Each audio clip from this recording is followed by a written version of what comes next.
Hey, this is me talking about how I found my calling for photography. It all started when I was a little kid. My parents loved taking photos of us, as many do. Uh, there's a lot of photos of me as a baby and my parents having camera gear, um, all in the same photo. And growing up, my parents didn't have a lot of money, so when Christmas time would come around, they gave us the gift of memories. They took us on trips all around the world. We went back home to Brazil to visit family and stuff. But they loved teaching us that memories were better than regular gifts. The problem, my memory sucks. So I had to start taking photos. And I always wanted the newest phone, and I always wanted the better camera. And it really is one of those big selling points that Apple has, or any phone company. It's the biggest thing is cameras. So this year we got new cameras, and I always kept falling for that until one day my dad gave me this Nikon Auto Touch autofocus. It shoots 35 millimeter film. It has a 35 millimeter lens. It's flash to autofocus, so just point and shoot. I ran about 3 rolls of film through this. Here are some of them.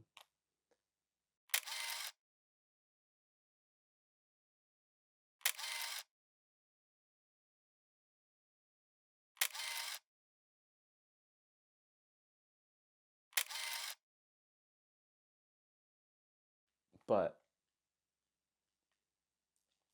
I loved this camera. It unfortunately had the electronics go out and die on me, but as any electronic old camera from the 90s, it got a lot of love and it took a lot of good photos. And as time went on, I didn't have a lot of money. I was a high schooler and I couldn't justify buying another $100, $200 camera and paying for film and development and all that stuff. So I kind of just went on with my life. I fix cars for a living, and I bought this old Ford Bronco for 500 bucks. Me and my dad trailered it home. I fixed it, wouldn't run, got it running, and cleaned it up really well. And I went to go sell it. I was asking $4,000 to $5,000 for it. And this guy flew in from Tennessee to buy the car, and the price that we agreed on, he didn't have the full amount in cash. And he said, "Look, I have this Nikon D camera, this old digital camera. I'll give it to you. It's worth a few $100. It'll make up for what I owe you." Um,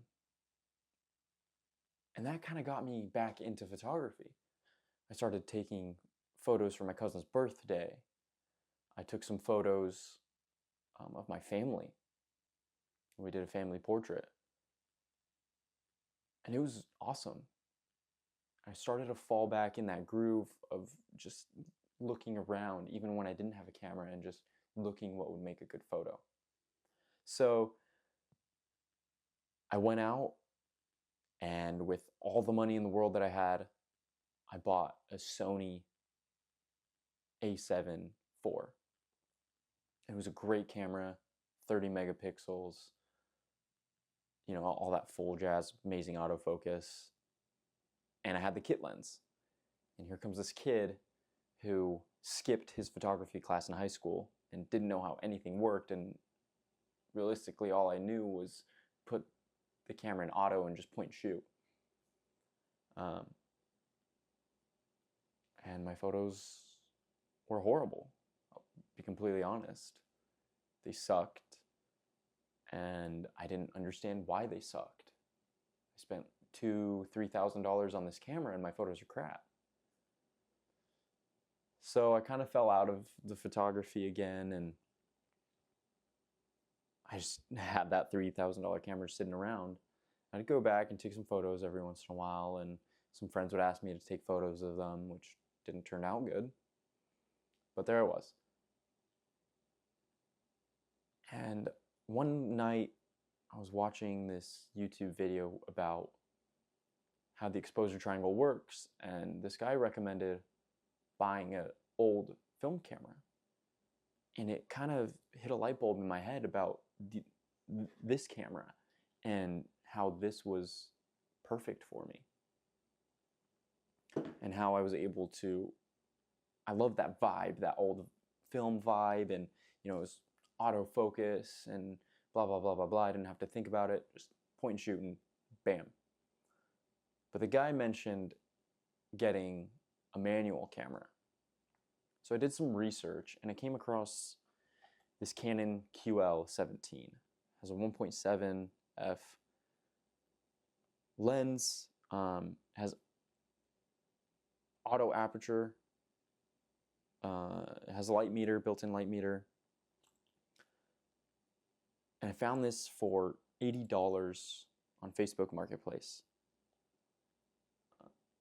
It was great. I was able to slow down a little bit more. I finally learned that the different ISO on films, that you had to put it in on your camera, that it mattered, that you couldn't change it like you could on a digital where you could just scroll on a wheel and get your ISO up. So I started to pay attention more. I started to take better photos. I needed training, and my work sent me to Seattle. And I took this with me. I didn't know that you couldn't take film through an X-ray, so the grain got a little messed up and you could see it was foggy. But here's some of those photos.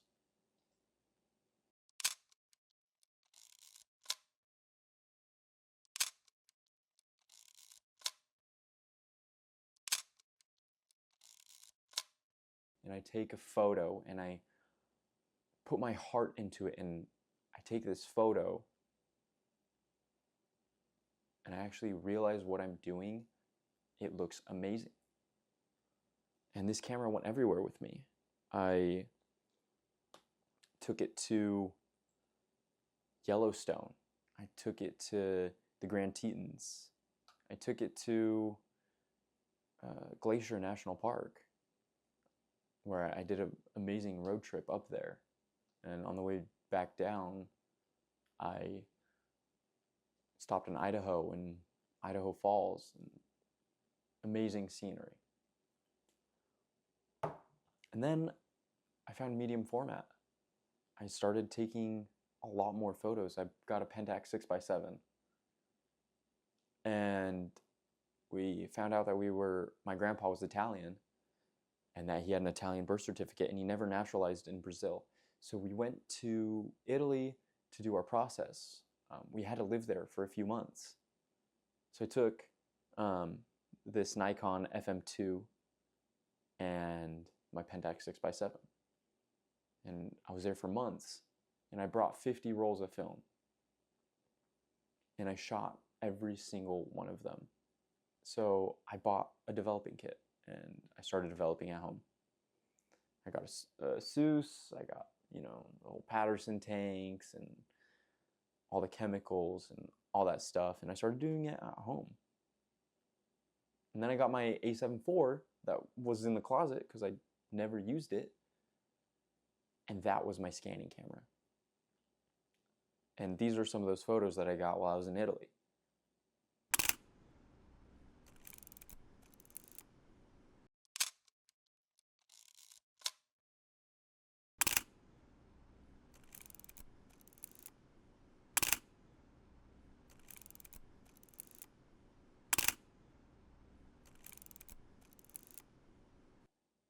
And I realized I started to capture how I felt in these photos. I started to capture my feelings that I saw on these photos, and I could show them to other people. So I started posting more, and I started watching more videos, and I started doing more research on film photography.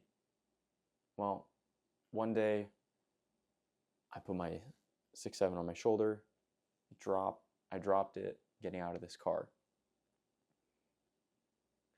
And that was it.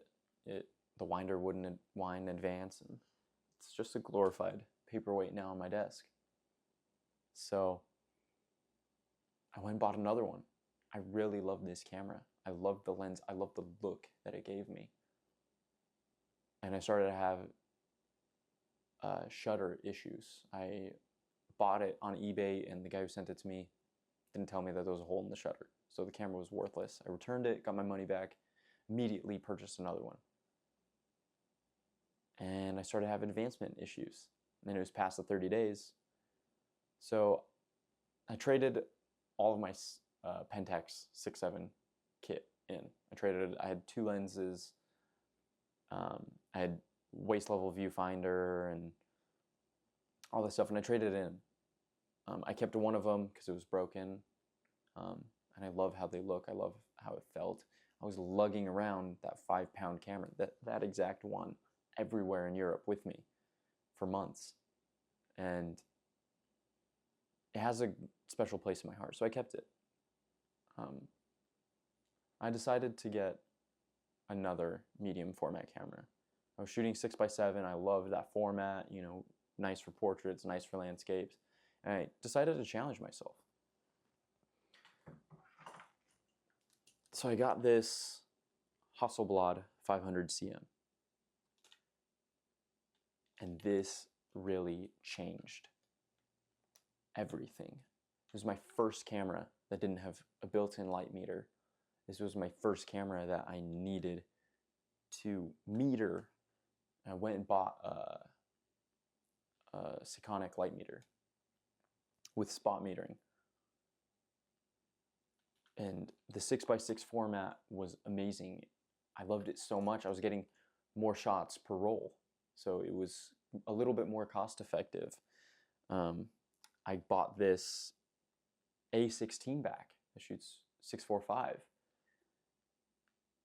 And you get kind of that panorama cinematic look. And I don't use this camera as much as I would love to. I have the Distagon f4 50mm, which is almost a 35mm lens.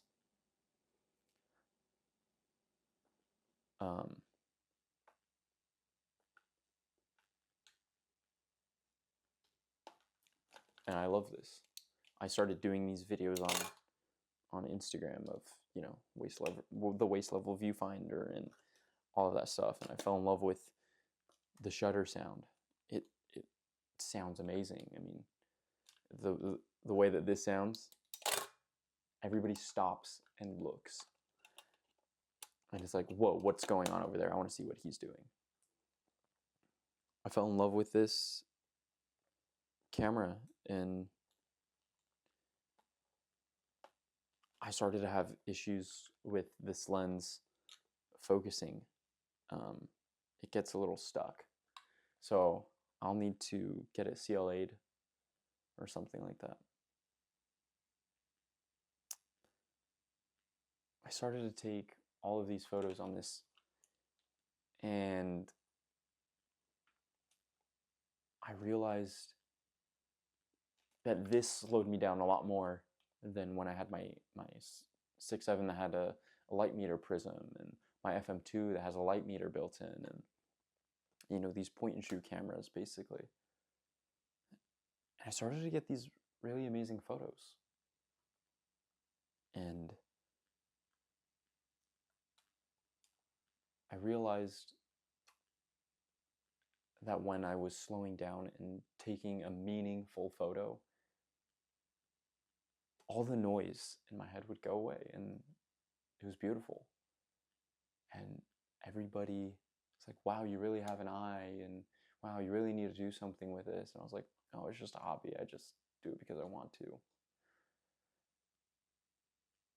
And it finally clicked that I needed to do something with this. I submitted one of my photos onto a gallery last year, towards the end of 2025 in November, and I got my first photo printed.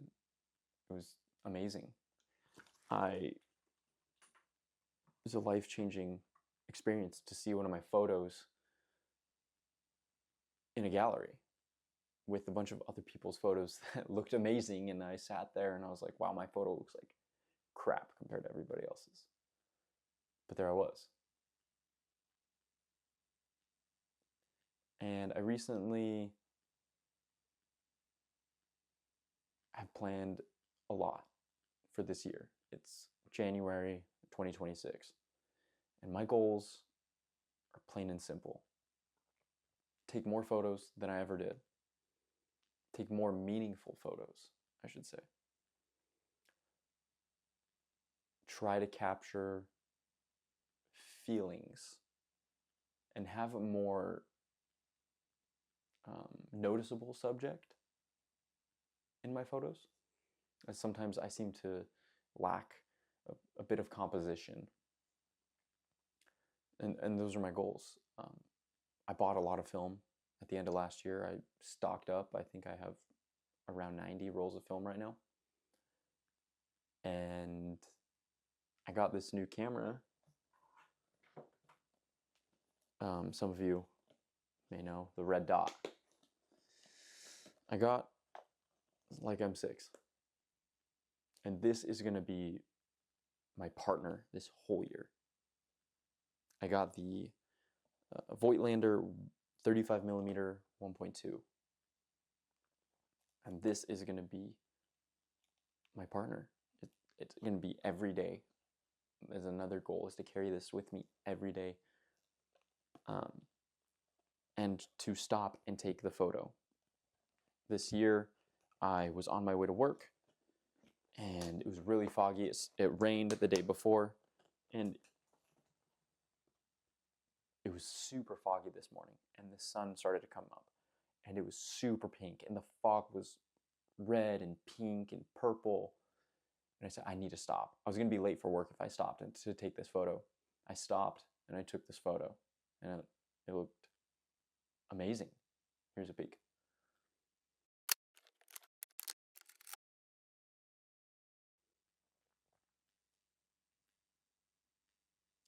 I couldn't believe what I was seeing.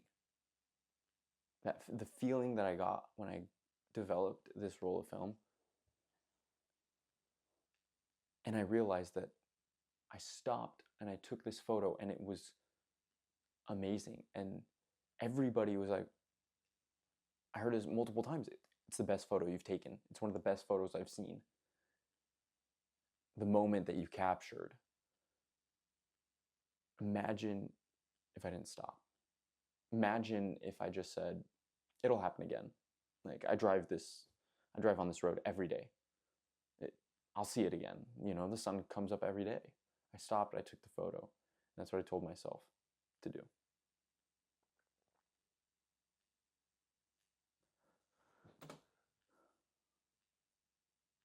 And that's what I did. I'm gonna start uploading my trips this year. I've got a few trips already planned. Going to New York in 2 weeks, and then I'm going to New York again in 2 months after that for my birthday. And then I'm going to Europe in April.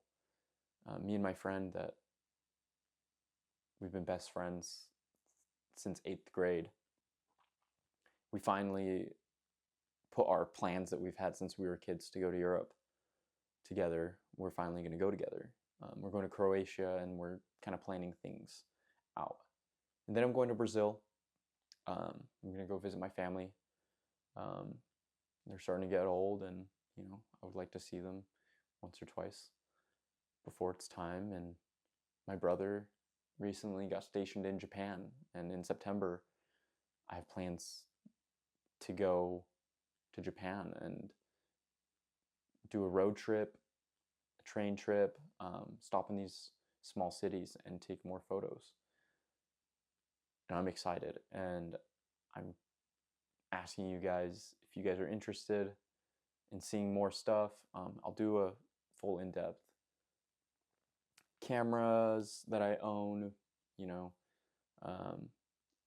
daily things that I carry for film photography, And the films that I've got a bunch of expired film that, I can talk about. So if you guys are interested, please subscribe and yeah, follow me along this journey of being a normal human, a regular human, and enjoying the moments that life gives us. This is a quote I heard, and it really stuck with me last year, and it's when I decided that I was going to stop and take that photo.